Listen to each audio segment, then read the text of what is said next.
प्रधानमंत्री जी अगर वहाँ पर ब्राह्मणों को बुलाकर पूजा अर्चना करते हैं तो इसका मतलब ये है कि ये प्रधानमंत्री इस देश का नहीं है, ये प्रधानमंत्री सिर्फ हिंदुओं का है। सम्राट अशोक ने उस समय क्या हिंदू ब्राह्मणों को बुलाकर यज्ञ करवाए थे, उसमें बलियां दी थी, या फिर वहाँ पर जो है बौद्ध भिक्षुओं के द्वारा पूजा वंदना करवाई गई थी और तब उनकी स्थापना की थी। लेकिन सार्वजनिक स्थानों को आप इन बातों से दूर रखिए और लोगों को एक मैसेज दीजिए कि सार्वजनिक स्थानों पर जब भी हम मिलेंगे तो हम इंसान के तौर पर मिलेंगे, ना हम हिंदू होंगे, ना मुसलमान होंगे, ना सिख होंगे, ना ईसाई होंगे। हम होंगे तो सिर्फ इंसान होंगे और इंसान बनकर ही हम मिलेंगे। ये जितने भी पुलिस थाने हैं, पुलिस थानों के अंदर जाइए, जो सरकारी महकमे हैं उनके अंदर जाइए, कितने मंदिर बना रखे हैं, वे मंदिर क्यों नहीं तोड़े आपने? नमाज पढ़ना है कोई स्थायी तो नहीं है, किसी ने जगह तो अपना नाम नहीं करा ली है, कोई पक्का कोई निर्माण कार्य तो वहाँ नहीं हुआ था कि वहाँ पक्का निर्माण कार्य किया है। सभी लोग जानते हैं कि जो नमाजी लोग होते हैं, जब उनकी नमाज का समय होता है उस समय पर वे जहाँ भी मौजूद हैं वहीं पर चादर बिछाकर वे नमाज अदा करते हैं,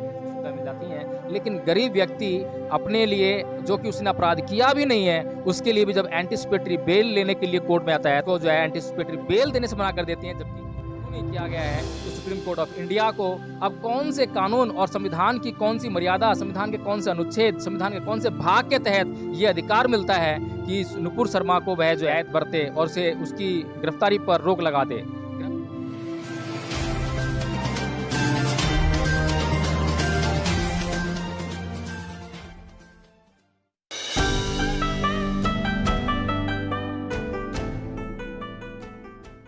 नमस्कार, आप देख रहे हैं एनबी न्यूज़ 24/7 नीलम बौद्ध के साथ। साथियों, लगातार आपने जिस तरह से 20-25 दिन पहले एक मुद्दा काफ़ी चर्चा में रहा सुना होगा नुपुर शर्मा का। जी हां, भारतीय जनता पार्टी की प्रवक्ता जिसने कि मोहम्मद पैगंबर को लेकर एक ऐसा विवादित बयान दिया था जिससे कि मुस्लिम समुदाय की भावनाओं को बहुत ज़्यादा ठेस पहुंची और उसी मुद्दे को लेकर साथियों देश के विभिन्न कोनों में बहुत ज़्यादा एफआईआर नुपुर शर्मा के ऊपर की गई और उन्हीं एफआईआरों को लेकर नुपुर शर्मा सुप्रीम कोर्ट में पहुंची, जहां पर कि उसको कल सुप्रीम कोर्ट के द्वारा रियायत दे दी गई है।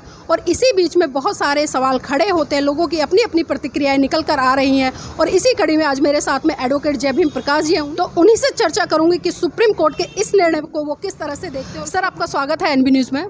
Thank you Neelam ji. Sir, जिस तरह से कल नुपुर शर्मा के फेवर में सुप्रीम कोर्ट ने जो फैसला दिया है तो इसको किस तरह से देख रहे हैं?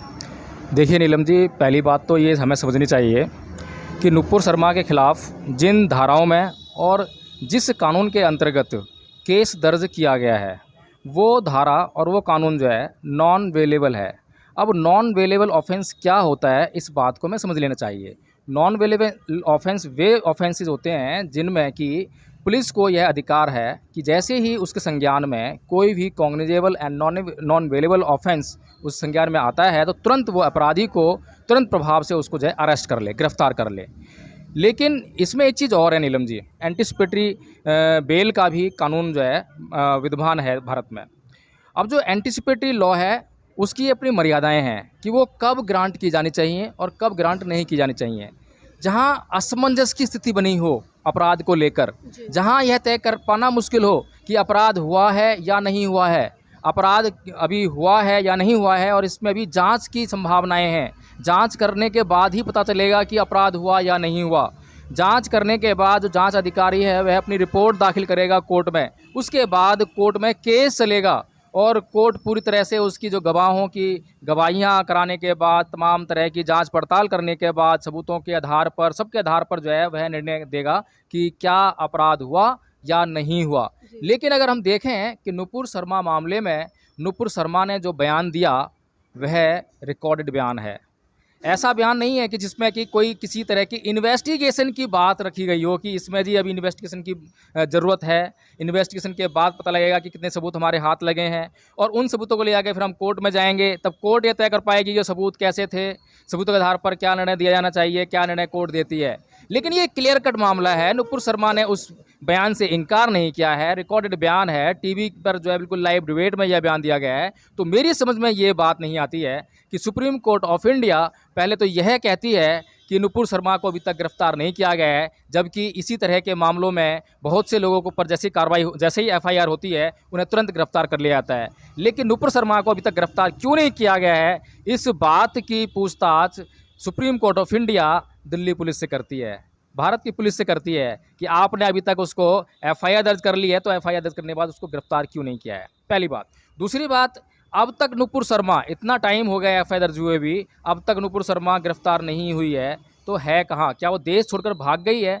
क्या वो कोई ऐसी छोटी मोटी हस्ती है जिसका पता लगाना बड़ा मुश्किल हो? यानी कि इंटेंशनली पुलिस ने भारतीय जनता पार्टी, जिसकी की सरकार केंद्र में स्थापित है, उसके दबाव में आकर अब तक उसको गिरफ्तार नहीं किया है। और जब सुप्रीम कोर्ट ऑफ इंडिया ने ही यह कमेंट किया था कि अब तक उसको गिरफ्तार क्यों नहीं किया गया है, तो सुप्रीम कोर्ट ऑफ इंडिया को अब कौन से कानून और संविधान की कौन सी मर्यादा, संविधान के कौन से अनुच्छेद, संविधान के कौन से भाग के तहत ये अधिकार मिलता है कि नुपुर शर्मा को वह जो है गैर जमानती अपराध में वो जो है रियायत बरते और उसे उसकी गिरफ्तारी पर रोक लगा दे। गिरफ्तारी पर रोक का मतलब ये है कि जो गिरफ्तारी पर रोक लगाई गई है, अगर वो जो इन्वेस्टिगेशन में सहयोग करती है, सब कुछ करती आती है, तो यानी कि वो जो है प्रोलॉन्ग कर दी जाएगी, आगे एक्सटेंड कर दी जाएगी। इस तरह की एंटिसिपेटरी बेल के प्रोविजन में देखे हैं कि एंटिसिपेटरी बेल भी जो है कुछ कंडीशंस पे ग्रांट कर दी जाती है, और उसके बाद जो है अगर कंडीशंस को एक्यूज जो है पूरी तरह से फुलफिल करता जाता है, तो उसको जो है एक्सटेंड करते करते एक तरह से बेल की उसमें जो बुनियाद में ले आया जाता है। लेकिन हम ये देखते हैं कि इस देश में जो कानून है, जो जेल है, जो एंटिसिपेटरी बेल हो, ये सब का जो है गरीब आदमी के लिए, मजलूमों के लिए, दुखियों के लिए कोई मतलब नहीं है। अगर कोई बड़ा ख्याति प्राप्त व्यक्ति कोर्ट से गुहार लगाता है, तो उसको हर तरह की रियायत, हर तरह की सुख सुविधा मिल जाती हैं। लेकिन गरीब व्यक्ति अपने लिए, जो कि उसने अपराध किया भी नहीं है, उसके लिए भी जब एंटिसिपेटरी बेल लेने के लिए कोर्ट में आता है, तो कोर्ट उसको डिस्क्रिशनरी पावर का हवाला देते हुए कि ये उनका विवेकाधिकार है, और वो उसको जो है एंटिसिपेटरी बेल देने से मना कर देती हैं। कि ये साफ साफ दिखाई देता है कई केसेस में। मैं खुद एडवोकेट हूँ, supreme court, high court, district courts, तमाम तरह की कोर्ट्स में मैंने जो है प्रैक्टिस की है। मैंने हर तरह की कोर्ट्स में देखा है कि कोर्ट्स में न्याय नहीं मिलती है, बल्कि न्याय के नाम पर अन्याय मिलता है। और कोर्ट्स का मतलब होना चाहिए सिर्फ न्याय से। अगर उनको दिखाई देता है कि न्याय सामने दिखाई दे रहा है कि इस व्यक्ति को बेल दे देनी चाहिए, तो कोर्ट को तमाम तरह की प्रक्रियाएं, कानून, नियम, रूल्स वगैरह को अवॉइड करके उसको जो है बेल देने का प्रावधान सोचना चाहिए कि इसको बेल कैसे दी जाए। अगर कोर्ट को लगता है कि नहीं, प्रथम दृष्टया इसने अपराध किया है, ये अपराधी है, तो उसके लिए कोर्ट को जो है उसको बेल ना देने के लिए तमाम तरह के रूल्स, रेगुलेशन, टेक्निकलिटीज उसको अवॉइड करना चाहिए। न्याय की मांग है। लेकिन आज हम देखते हैं नीलम जी कि आज इस देश में ना तो कानून का राज है, ना संविधान का राज है, ना लोकतंत्र का राज है, ना इस देश में अब मीडिया नाम की कोई चीज़ रह गई है। अब इस देश में अराजकतावादी माहौल बन रहा है, और सरकार जो चाहती है, जिस तरह के फैसले वो इस देश के न्यायालयों से चाहती है, वो ले लेती है। चाहे वो अयोध्या का मामला हो, जहाँ पर कि बिना तथ्यों के आधार पर, बिना ऐतिहासिकता की जांच किए, सिर्फ भावना के आधार पर किसी के पक्ष में जो है फैसला देती है। जबकि इस देश को हॉस्पिटल और स्कूल और कॉलेजेस की बहुत भारी मात्रा में ज़रूरत है, लेकिन यहीं इस देश में लाखों करोड़ों अरबों रुपया अब मंदिर के ऊपर लुटाया जाता है। इस देश में सर्वोच्च न्यायालय किस तरीके से बातों को सोचता है, किस तरीके से न्याय करता है, किस तरह से कानून की धज्जियां उड़ाता है, ये इस प्रकरण से देखने को मिलता है। सर, ये भी जानना चाहूँगी, जिस तरह से अभी हमने देखा है लखनऊ में जो दूसरे नंबर का एक मॉल खुला है, जो कि लुलु मॉल के नाम से प्रसिद्ध है, और अभी हमने देखा कि जो उसका उद्घाटन किया गया था वो माननीय जो योगी आदित्यनाथ जी हैं, उत्तर प्रदेश के मुख्यमंत्री, उनके कर कमलों के द्वारा किया गया। लेकिन कुछ दिन बाद देखते हैं कि एक हफ्ते में ही वो मॉल इतना विवादों में घिर जाता है कि कुछ मुस्लिम समुदाय के लोग वहाँ पर नमाज पढ़ने लग जाते हैं। कारण नहीं पता कि क्यों पढ़ते हैं, लेकिन पुलिस ने 4 लोगों को वहां से हिरासत में लिया है। और कुछ लोग ये भी बता रहे हैं, जिन्होंने अपने तरीके से इन्वेस्टिगेशन किया, कि उसमें एक व्यक्ति हिंदू था जो कि भारतीय जनता पार्टी से बिलोंग रखता था। तो इन चीज़ों को सर किस तरह से देखते हैं? एक तरफ तो कहीं ना कहीं पुलिस प्रशासन या सरकारें जो मॉल में नमाज पढ़ेंगे उनको तुरंत अरेस्ट कर लेते हैं, लेकिन दूसरी तरफ जब छानबीन की जाती है कुछ लोगों के द्वारा, वो बता रहे हैं कि वो भारतीय जनता पार्टी का ही कार्यकर्ता है। और सर, एक चीज़ और जानना चाहूँगी, जिस तरह से नुपुर शर्मा का जो मुद्दा उठा, और उसी मुद्दे को लेकर राजस्थान में जिस तरह से एक निर्दोष व्यक्ति की हत्या कर दी गई। जब एक व्यक्ति की हत्या कर दी जाती है, इतने बड़े स्तर पर सांप्रदायिक दंगे हो जाते हैं, और जो सरकारी संपत्ति है उसको नुकसान हो जाता है, उसके बावजूद भी नुपुर शर्मा बाहर घूमती नजर आती है, और जो लोग मात्र 4 जो लोग होते हैं, 4-5 लोग जो नमाज पढ़ते हैं, उनको अरेस्ट कर लिया जाता है। तो इन चीज़ों को किस तरह से देख रहे हैं सर? देखिए नीलम जी, इस देश में जो सरकार है और उस सरकार का जो मंतव्य है, अभी हम श्रीलंका का प्रकरण देख रहे हैं। श्रीलंका में जो आर्थिक संकट गहराया है, वो किस लिए गहराया है? वो इसलिए गहराया है, वहाँ तो बुद्धिज़्म है, और बौद्ध धर्म जो है व्यक्ति के विकारों को, व्यक्ति के जो मन में जो विकार होते हैं उनको दूर करके उसको शुद्ध और निर्मल चित्त प्रदान करता है। फिर उसके द्वारा किसी भी प्रकार का पाप होने की गुंजाइश नहीं होती है, किसी भी प्रकार का किसी भी प्राणी के प्रति अकल्याण या अहित हो, इस तरह की गुंजाइशें खत्म हो जाती हैं। लेकिन वहाँ भी ऐसा हुआ, और इसलिए हुआ क्योंकि जो धर्म वहाँ पर स्थापित है उस धर्म के तत्व वहाँ के राजनीतिज्ञों में, वहाँ के राष्ट्रपति में, वहाँ के प्रधानमंत्री में मौजूद नहीं थे। इसलिए उस देश को उस हानि को आज उठाना पड़ रहा है। इसी प्रकार से आज अगर हम देश में देखें तो इस देश में जो भी सत्ता में विद्यमान लोग हैं उनकी मानसिक प्रवृत्ति जो है सिर्फ एक ही प्रकार की है कि ये न किन प्रकार किसी भी तरीके से उनको सत्ता में बने रहना है, सत्ता से बाहर नहीं होना है। क्योंकि सत्ता का जो लाभ उन्हें दिखाई दे रहा है और जो उन्हें मिला है उसको वो छोड़ना नहीं चाहते हैं। इसीलिए वे जानते हैं कि सत्ता में किस तरह से बना रहा जाएगा। जिस तरह से वो सत्ता में आए हैं, जिस आधार पर वो सत्ता में आए हैं वह है हिंदुत्व का आधार। तो उनको हिंदुत्व चाहिए इस देश में, किसी भी तरीके से उनको हिंदुओं को जो है संगठित करके रखना है। हालांकि संगठित रहने में बुराई नहीं है, लेकिन गलत काम के लिए, गलत उद्देश्य के लिए संगठित होने में बहुत बुराई है, अपराध है। लेकिन इस देश में स्थापित सत्ता वाले नेता जो हैं वो इस देश को हिंदू राष्ट्र में तब्दील करने का लुभावना सपना इस देश के लोगों को दिखा रहे हैं और उनको जो है वोट के रूप में इकट्ठा करने का प्रयास कर रहे हैं। वो लुल्लू मॉल का मामला हो, अब लुल्लू मॉल का मामला क्या है? लुल्लू मॉल पहली बात तो एक भारतीय विदेशी जो कि मुस्लिम है उसका मॉल है। अब जो मुस्लिम है तो मुस्लिम लोगों के खिलाफ तो जो है ये जो सरकार में जो लोग हैं, आरएसएस है, ये लोग कितना जहर हिंदुओं के अंदर भरते हैं इससे कोई भी व्यक्ति अनजान नहीं है आज की डेट में। तो एक इतना बड़ा मॉल, वो भी एक मुस्लिम के द्वारा स्थापित करना, वो भी लखनऊ में, तो इसको जो है हिंदू लोग कैसे पसा पाते? तो इसीलिए हिंदुओं को संगठित करने के लिए राजनीतिक तौर पर जो है एक और उनको मौका मिला और उन्होंने वो मौका चूका नहीं। और वहाँ पर जो नमाज़ पढ़ने की बात है, अभी जो नमाज़ पढ़ना है कोई स्थायी तो नहीं है, किसी ने जगह तो अपने नाम नहीं करा ली है, कोई पक्का कोई निर्माण कार्य तो वहाँ नहीं हुआ था कि वहाँ पक्का निर्माण कार्य किया है कि वहाँ मस्जिद बन गई है, वहाँ पे नमाज़ पढ़ी जाएगी। अस्थायी तौर पर ये सभी लोग जानते हैं कि जो नमाजी लोग होते हैं जब उनकी नमाज का समय होता है तो यथा समय उस समय पर वे जहाँ भी मौजूद हैं वहीं पर चादर बिछाकर वे नमाज अदा करते हैं, लेकिन उनकी नमाज का समय होता है तब। तो ये सोचने वाली बात है कि ये जो सरकार है इस बात पर कभी गौर नहीं करती है कि इस देश की जितने भी पुलिस थाने हैं, पुलिस थानों के अंदर जाइए, जो सरकारी महकमे हैं उनके अंदर जाइए, कितने मंदिर बना रखे हैं, वे मंदिर क्यों नहीं तोड़े आपने? वो जो सरकारी जो महकमे हैं वो सरकारी महकमे क्या आपकी धर्मनिरपेक्षता का जो इस देश में, इस देश के संविधान में जो एक विधान है, जो एक भावना है इस देश के लोगों की, क्या उसका सीधा सीधा उल्लंघन नहीं है? अगर इस देश के थानों में कोई मंदिर स्थापित किया जाता है तो क्या इस बात से यह बात साबित नहीं होती है कि उस थाने के लोग अगर मंदिर की पूजा करते हैं तो यानी कि वे लोग दूसरों से नफरत करने का काम करेंगे? क्योंकि ये जो भावना है नफरत की अब जो है इस देश के लोगों के दिलो दिमाग में भरी आ रही है।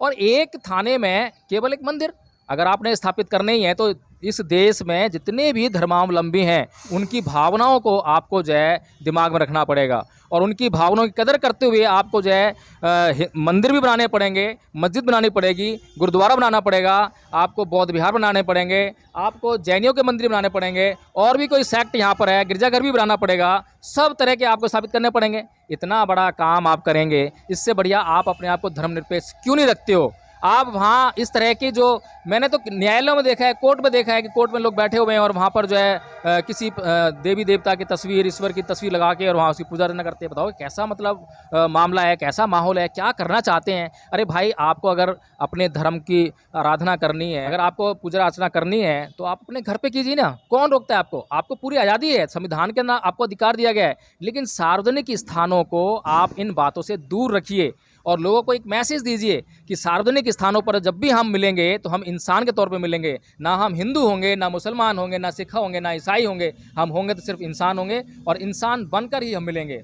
सर, ये भी जानना चाहूँगी, जिस तरह से मैंने अभी 2 मुद्दों पे बात करी, तीसरा मुद्दा और लेना चाहूँगी। जिस तरह से जो राष्ट्रीय चिन्ह है अशोक स्तंभ, उसकी भी स्थापना की गई और बहुत सारे लोगों ने ऑब्जेक्शन उठाया उसको लेकर, जिस तरह से जो पंडितों के द्वारा हवन किया गया, वहाँ पर पूजा पाठ किया गया। लेकिन जब बात आती है संविधान की और संविधान में धर्मनिरपेक्षता की बात आती है, क्योंकि अगर राष्ट्रीय चिन्ह है तो राष्ट्रीय चिन्ह सबके लिए, ना कि पर्टिकुलर एक समुदाय के लिए या किसी एक धर्म के लिए। तो यहाँ पर जो हमारे देश के माननीय प्रधानमंत्री है, क्या उनको ये नहीं बनता था कि वो सभी धर्म गुरुओं को यहाँ पर बुलाए, क्योंकि राष्ट्रीय चिन्ह की बात है?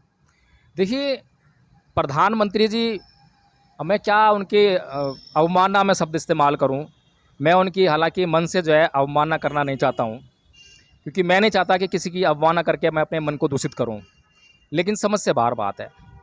हमारे प्रधानमंत्री जी बेशक कहते हैं कि मैं 24 घंटे में से 18 घंटे काम करता हूं, 6 घंटे सोता हूं, आराम करता हूं। लेकिन इतना काम करने पर भी वे इस देश के, अपने भारत के ही इतिहास को पढ़ने से चूक जाते हैं। वे चूक जाते हैं कि इस देश में जो अशोक स्तंभ जिस पे 4 शेर लगे हुए हैं, धम्म चक्र लगा हुआ है, उसकी स्थापना किसने की थी? क्योंकि उन्हें पता ही नहीं है। या तो पता नहीं है या जानबूझकर अनजान बन रहे हैं कि मुझे पता नहीं है। अब अगर उन्हें ये पता लग जाए और बताया जाए कि ये जो धम्म चक्र है, 4 अशोक स्तंभ है, 4 शेर हैं उस पर जो है, इसकी स्थापना सम्राट अशोक ने की थी, तो उन्हें ये भी पता लगना चाहिए कि जब इनकी स्थापना सम्राट अशोक ने की थी, तो सम्राट अशोक ने उस समय क्या हिंदू ब्राह्मणों को बुलाकर यज्ञ करवाए थे, उसमें बलियां दी थी, या फिर वहाँ पर जो है बौद्ध भिक्षुओं के द्वारा पूजा वंदना करवाई गई थी और तब उनकी स्थापना की थी? इस बात को जो है प्रधानमंत्री जी को जानना चाहिए। क्या माननीय प्रधानमंत्री जी को यहाँ पर जो जितने भी धर्म है उनके जो अनुयायी है उनको नहीं बुलाना चाहिए था? देखिए नीलम जी, पहली बात तो ये है कि अशोक स्तंभ जिस पर कि 4 शेर हैं, धम्मचक्र है, उसकी स्थापना के समय में किसी भी तरह की पूजा अर्चना की कोई आवश्यकता थी नहीं, क्योंकि हम सभी धर्मों को समान रूप से सम्मान नहीं दे सकते हैं। ये यथार्थ सच्चाई है। समान रूप से सम्मान नहीं दे सकते, या तो कम हो जाएगा, ज़्यादा हो जाएगा। जब हम समान रूप से सम्मान नहीं दे सकते हैं तो उसका एकमात्र उपाय धर्मनिरपेक्षता है कि हम किसी भी धर्म का नाम नहीं लेंगे।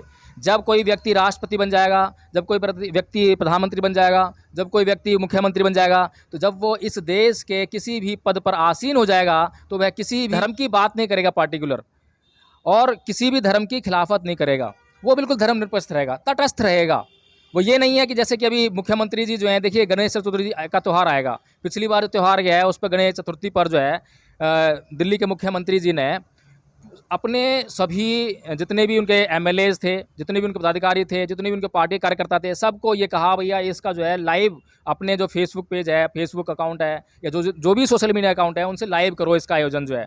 लेकिन जब इस देश में एक ऐसा त्यौहार आता है, ऐसा उत्सव आता है जो कि अंतर्राष्ट्रीय स्तर पर मनाया जाता है। देखिए गणेश चतुर्थी का त्यौहार जो है अंतर्राष्ट्रीय स्तर का त्यौहार नहीं है, वो इस देश का राष्ट्रीय त्यौहार भी नहीं है, ठीक है, वो एक लोकल त्यौहार है। लेकिन उसको जो है मुख्यमंत्री जी कहते हैं कि लाइव कीजिए। लेकिन जब बुद्ध पूर्णिमा आती है, जिस पर कि इतना बड़ा मतलब उस दिन इवेंट हुआ था कि बुद्ध ने उस दिन 3 गतियाँ प्राप्त की थी, जन्म प्राप्त किया था, बोधि प्राप्त की थी, और उसी दिन महापरिनिर्वाण उनका हुआ था। इतना महत्वपूर्ण दिन इस संसार भर के लिए है, इस संसार भर के लोग बुद्ध पूर्णिमा को सेलिब्रेट करते हैं, और वो भारत का अपना त्यौहार होना चाहिए, अपना उत्सव होना चाहिए। भारत को उसको बड़ी हर्षोल्लास से उसको सेलिब्रेट करना चाहिए। लेकिन मुख्यमंत्री जी वहाँ किसी भी तरह का इवेंट आयोजित नहीं करते हैं।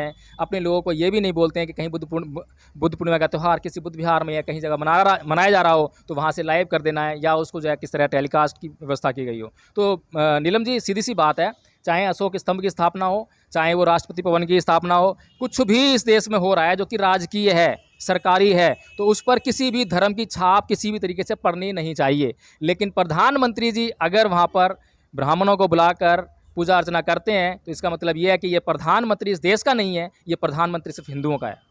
जी बहुत बहुत धन्यवाद। तो ये थे हमारे साथ में एडवोकेट जय भीम प्रकाश जी, जिन्होंने बड़ी बेबाक तरीके से अपनी बात रखी और वास्तव में एक बात बहुत अच्छी कही है कि कोई भी देश का, चाहे प्रधानमंत्री हो या मुख्यमंत्री हो या राष्ट्रपति हो, वो सभी का होता है, ना कि पर्टिकुलर एक धर्म का। और ये तो संविधान भी अधिकार नहीं देता कि आप संवैधानिक पद पर हैं और संवैधानिक पद पर बैठकर आप पर्टिकुलर किसी धर्म का प्रचार करें या उसको आगे बढ़ाने के लिए काम करें, जो कि बहुत ही गलत हो। तो आपको अपने पद की गरिमा को बनाए रखते हुए भारत के निर्माण के लिए यथासंभव जो भी हो सके भारत के लोगों के लिए उस दिशा में काम करना है, ना कि किसी सांप्रदायिकता को, किसी धर्म को आगे बढ़ाने के लिए काम करना है।